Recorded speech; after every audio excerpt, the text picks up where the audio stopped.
So the words rang true in my ears that he told me, say, if you want to learn something about this kind of music you like it, go to Sam Houston in Austin, Texas. Wow. Houston University. Yeah. Historic black. But little unbeknownst to him, Sam Houston was no longer a university. Sam Houston merged with Tillerson College in 1952 and became Houston Tillerson College, which it was at that time. And I graduated from high school in 1958. And I went and did a short stint in the Army.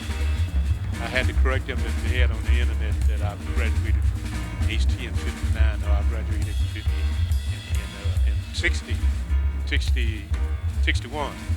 No, wait a minute. Yeah, interruption. 62.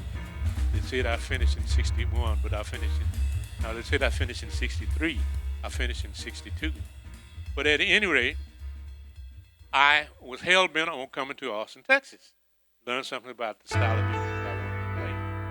And when I got here, it was Houston Tillerson College, so I enrolled in Houston. But that was a plethora of musicians here. Good black musicians here.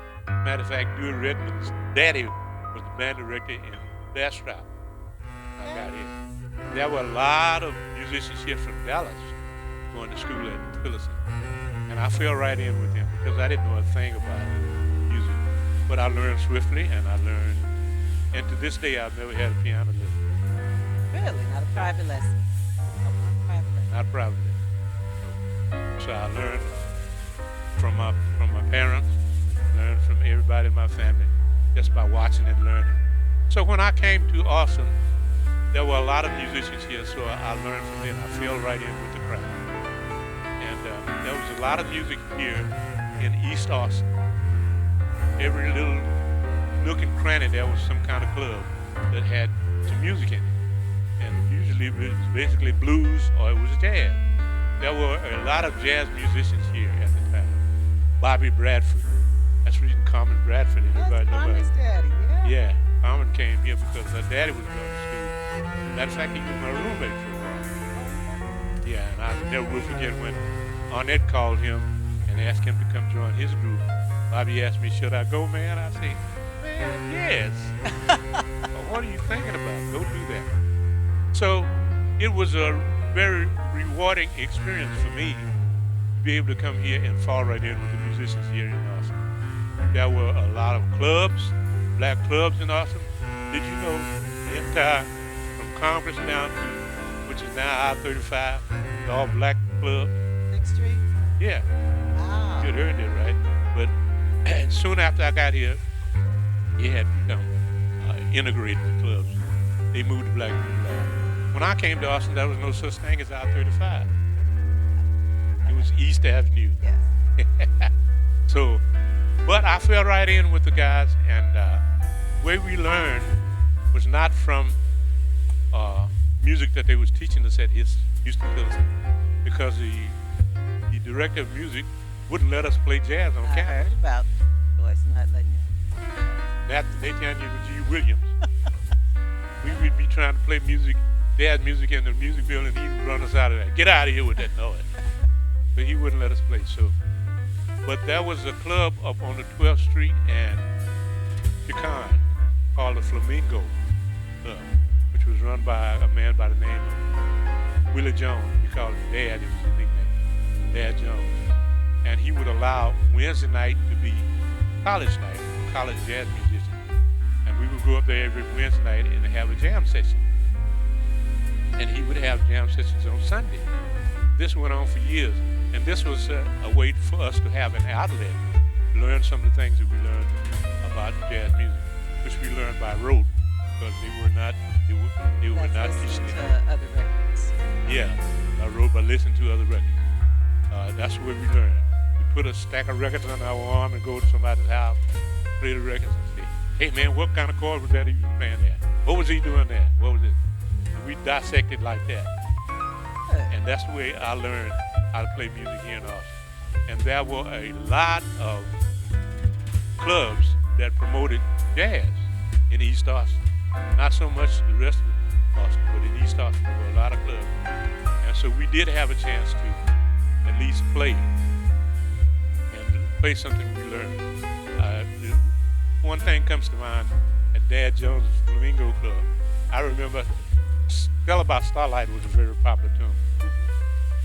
So I had practiced Stella by Starlight on campus, learned Stella by Starlight as a ballad. Ah. So I went to the jam session that they had on Wednesday night. No, on Sunday night. Because that was the older guys. College night was Wednesday night. Sunday night it was regular jam session. I went up there and asked the guys, I said, can I sit in and play? So I can't remember who was on this. It was older guys. One guy said, hey, little brother wants to play, y'all. Should we let him play? The other guy said, yeah, let him play. He said, what do you want to play, little brother? I said, Stella by Starlight. I thought I was cool because I had practiced. Yeah. He said, Stella by Starlight. He said, you want to play Stella by Starlight? I said, yeah. And I had practiced it as a ballad. He said, little brother wants to play Stella by Starlight. Yeah, all the musicians on stage say, okay. Say, here we go. Stella by Starlight. 1, 2, 3, 4. I was swinging. That wasn't a ballad. I learned how to play the ballad. So I was totally lost. So he told me, I thought you knew Stella by Starlight. I said, did. I do, but I played as a ballad. He said, well, I tell you what. So you learn how to play it up tempo, and you come back and ask it. I went back to the campus and I got me a metronome. I learned Stella by Starlight. If you said speed 200, let's play it. I was ready. I was ready. So it was a couple of weeks, about 2 or 3 weeks before I went back to the session.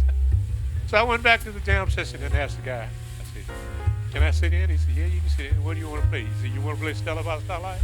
I said, yeah, I want to play Stella by Starlight. Stella by Starlight was in the key of B flat. So he said, little brother wants to play Stella by Starlight. He said, you want to play it as a ballad? I said, let's play it as a ballad. He said, okay, Stella by Starlight, guys, in E flat. Uh-huh. And your big lesson from that? He said, little brother, if you want to learn it, go learn it in all 12 keys. I said, oh my goodness. It was a valuable lesson. So from that, I never had a piano lesson in my life. But whatever I practiced, I would try to practice in all 12 keys. Because I knew that I would run into somebody like him again down the line. So that was a valuable lesson. And it stuck with me throughout the years that I played music. Takeaway musicians. Let's learn all of our keys and in different keys. Yeah, that's right. Different keys and different. I love well, that holds true especially if you want to play behind piano players. If you want to play behind vocalists, all vocalists don't sing in the same key. Well, who taught you how to play behind vocals? Because you are a great accompanist. Well, they had some vocalists on campus when I got to HT, and they had one particular. I can't remember Jean's last name, but she was a very fine vocalist. They had a lot of female vocalists on HT's campus, which I would practice with them and learn songs with them. I wasn't a vocalist per se myself, but I would learn with them, and I had to learn them in various keys with them because they all didn't sing in the same key. Keys. They didn't know what key they sang in. Well, how do you know how to wait for them and anticipate them and kind of mature them? Well, that's something that's not really taught. That's Right. kind of innate. You have to, especially if you're a keyboard piano player, you have to listen to what's going on. Listen to what the vocalist do. See, a lot of piano players don't know that you are there to support vocalists. You're not there to shine your own light on yourself. You're there to help vocalists. Whoever the vocalist is, you're there to support them. And that was the key to it. I tried to learn at an early age that to support whatever the vocalist did. And if they want to do it slow, however they want to do it, and to be attentive to them. Keep your ears open to what they are doing.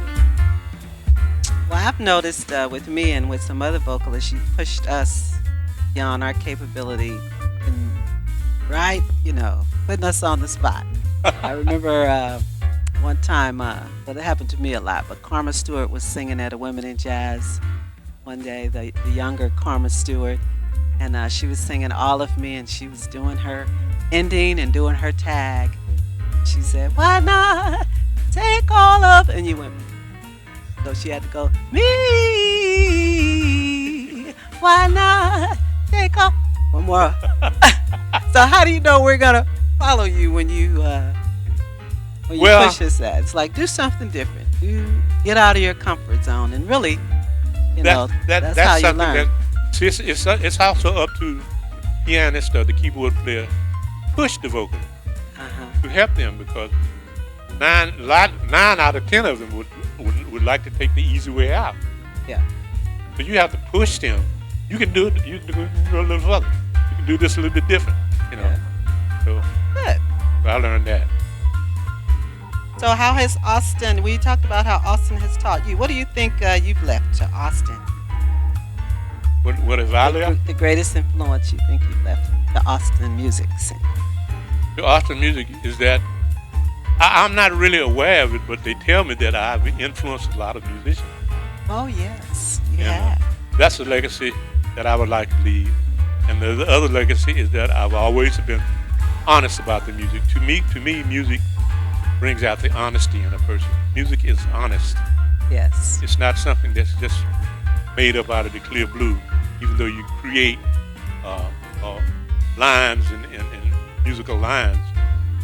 My theory about that is that music runs in the cosmos. That's what I used to tell my students at Texas State. All musicians have what you call an extension cord. And the cosmos running with music all the time out in the cosmos. It's up to you to plug Wow. into it.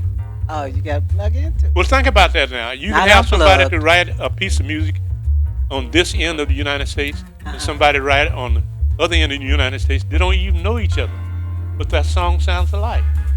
How is that Oh, possible? that's true. So how is that possible? And you have this all the time that people are suing other musicians because they're claiming that that person stole my song. Well, they didn't steal your Right. song. They heard it at the same time you did. Exactly. That's the reason I used to tell my students that music runs in the cosmos, and all musicians are equipped with extension cords. It's up to you whether you want to plug in the cosmos or not. I know that some of the musicians you've taught at Texas State University and just playing with, they are outstanding musicians, and I've worked with them. I've worked with Frederick Sanders and Oliver Jones and Edwin Livingston, and all of them today are very accomplished. In fact, come to think of it, I saw Edwin Livingston playing the bass on Ray, movie Ray. Did you With know Ray? he played No, in the no. movie with Jamie Foxx. He's playing bass. Oh, really? Yeah, he is. When Ray was playing, Ray was singing. Yeah. Well, yeah. Edwin, he didn't. I don't think he graduated from Texas State. He came left. through there though, right? He came through there while I was there, and he left and moved to California, which I think he's still out there. As a matter of fact, I talked to Fred Sanders a couple of weeks ago. You did? He called me. Oh, he's wonderful. Yeah. He's into theological music. Yeah, but he's- he jazzed it up though. Yeah, he's teaching jazz now. Uh-huh. Yeah, north of Dallas. I can't remember where he said, but Yes. doing good. All right. So we talked about Austin being the live music capital of the world. Every city has its slogan, and that's one for Austin. And there's a lot of music here, but how do you feel the jazz scene is today? Let's just pretend that pre-COVID, let's say, jazz scene and its treatment of musicians and where jazz is going in Austin. Well, jazz. Well, that goes back to where jazz started. Jazz started back in the 1600s, I guess. Mhm. And it started from field hollows, gospel music. Jazz is an offshoot of gospel blues, and from the blues came jazz. And jazz has always comprised. Now, I get these two mixed up. 1/4%, 10% of the music market, or either it's 10% or 1/4 of the music. One or the other. I can't remember which one it is. But it has never been a very popular music because it involves understanding what the structure of music is, understanding the chordal structure, understanding the melodic structure of music, and being able to improvise. The key word in jazz is improvisation. and that's making up your own melodies in your head according to whatever the chord patterns are, the chord changes to music.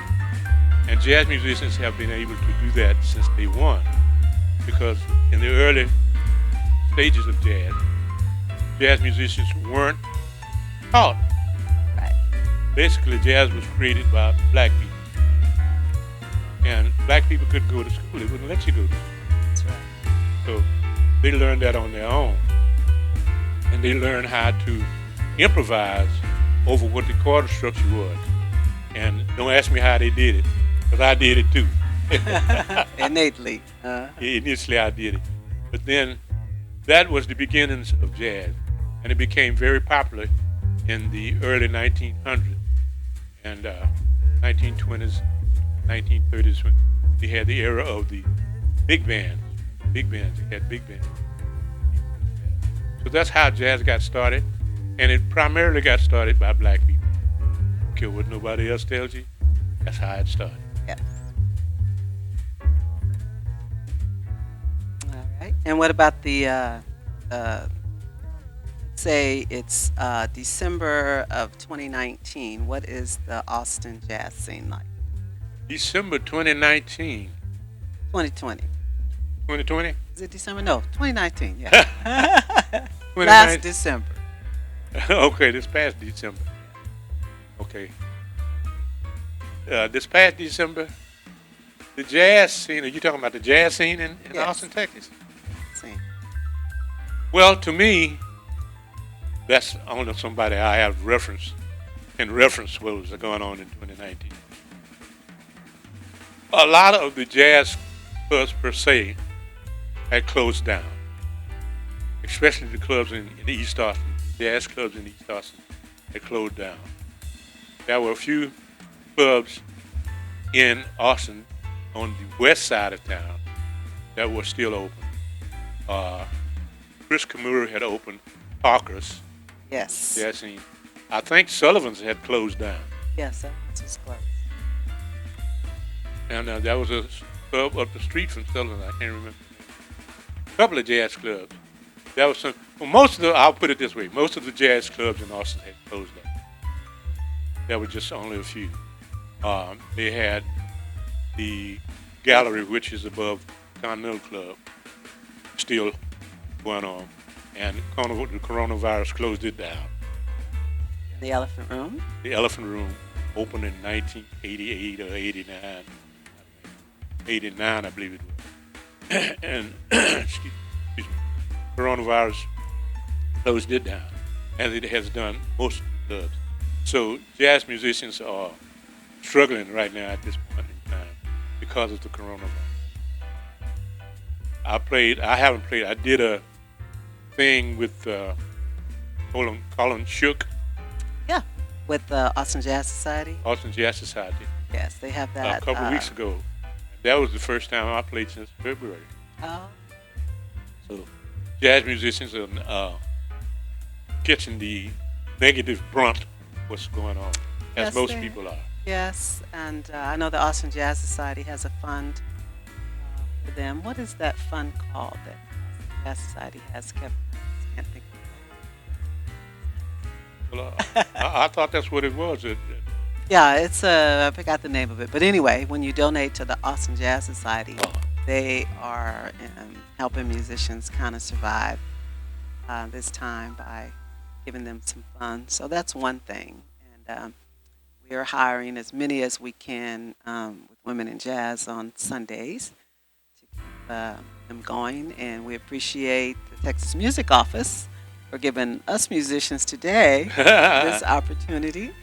Well, I happen to be old enough to have missed a whole lot of the downfall of what is happening with the coronavirus, because I retired from Texas State in 2006. I retired from teaching. And so consequently, the only thing that I had to bring in revenue into my household was my retirement checks and the checks that I got from money that I got from performing music, which ended in past February. So I'm still getting my checks, and I played long enough to be getting a pension check from the American Federation of Ooh, Musicians. wonderful. It's Really? not that much. But it's a pension. It's a pension check. All And I right. have to thank Ray Charles for not paying into it for us. Oh. Well, It's other sources that I played that they've taken out. okay. Because when we would play 9-month tours with Ray Charles. And we were off for 3 months. And when we were off for 3 months, we went and collected unemployment. Yes. So I went to the union, Local 47 in Los Angeles, and asked them, I said, can I apply for pension? Because I was out on the road with Ray Charles, unemployment. They said, Ray Charles doesn't pay into pension. Oh. He didn't pay into the Oh, pension. no. Well, The only way I unfortunate. get a little check from Ray Charles once every 5 or 6 months For all the because- royalties. for all the royalties that I've done. Well, I was looking up your discography, and you have joined and arranged for a lot of musicians, including Ray Charles, who was nominated for a Grammy for a couple of them, Yeah. those songs. Either way, I was looking at the discography under you, and I didn't see Pamela Hart under you. And then I come in, and you helped me with my album, but so I have to do something about that. Yeah. All right, so we have been having a conversation with Dr. James Polk. Thanks to Clay Shorkin. I also want to shout out to Jason Millard for helping arrange this today. Want to thank the Texas Music Museum, Center for Texas Music History, Women in Jazz Association, and the City of Austin Cultural Arts Division. And this project is supported in part by the Cultural Arts Division, City of Austin Economic Department. We've been here with Dr. James Polk, just having a casual hangout conversation, and he has been so nice to share his life experiences with us. And we're just going to give him the last say before he drops the mic on anything else he wants to say to you, Austin. Well, Austin has been very, very good to me since I got here in 1959. It paved the road for me to do what I want to do for my rest of my life. There are very few people on this earth can say that they have done all their lives what they enjoy doing. And I am one of the fortunate ones because music has been my life as long as I can remember. My mother was a musician. My father was a musician. My aunt was a musician. My sister played piano and everything. So I got it. I didn't have any choice when I came on this earth that I was going to be a musician. And I have enjoyed every moment, every minute of it. And I'm still doing it. I just turned 80 years old, and I am still doing it whenever somebody calls me, and I can. So thank you. Thanks, everybody, for allowing me to be who I am. And I am about music. I still sit at home, write music. As a matter of fact, I have Evelyn Flowers Cook, who is helping me to get my book copywritten. I have over 55 songs, and this would be my third book I have songs copywritten. Can't wait. I have a sextet group centerpiece. In that book, I have over 680 songs Oh, in that book alone, just that book alone. So I do this every day. So Ray Charles used to tell me one of his pet peeves was that if you enjoy something, if you enjoy doing something, do a little bit of it every day. He said, if you don't write but 2 bars of music, do it every day. And I took that to heart. So I do it every day. So I got to get home now where I can write my 2 bars of music. all right. Well, we want to thank Dr. James Polk, and that's a great takeaway.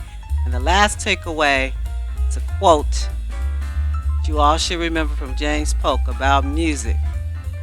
Don't forsake the groove. I just finished the song that I named Don't Forsake the Groove. You did? Yeah. Well, I'll always remember that. And whenever someone's going to do their own thing and getting off the groove beat, I always remember he stopping one day and turned around to the bass player and said, man, don't forsake the groove. I'll never forget. All right. Thank you so much, everybody. Been Thank watching you. a conversation with Pamela Hart and James Polk. Thank you, Dr. Thank you, Pam. Thanks, everybody.